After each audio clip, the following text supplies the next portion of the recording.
আমাদের অনেকের বাসায় ডিপ ফ্রিজের এক সাইডে চিপায় কয়েক পিস মাছ থাকে অথবা কয়েক পিস মাংস টুকরা থাকে। তখন অল্প পরিমাণ হয়ে যায় আর আমরা ওইটা নিয়ে টেনশন থাকি যে এই অল্প দিয়ে কী করব।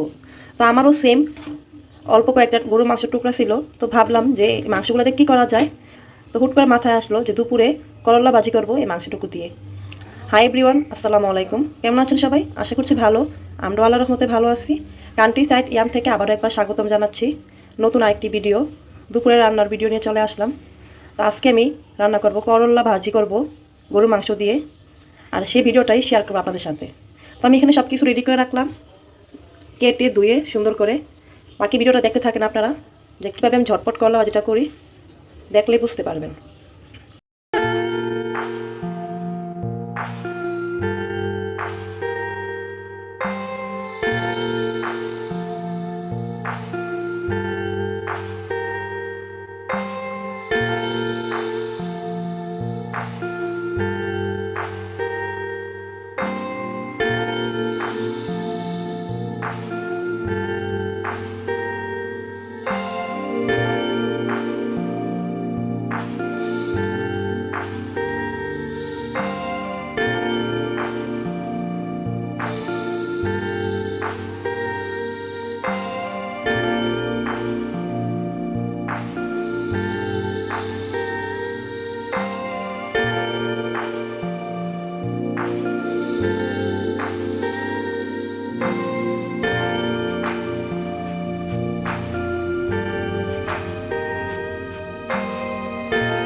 এই তো আমার ভাজিটা কিন্তু হয়ে গেছে রান্না।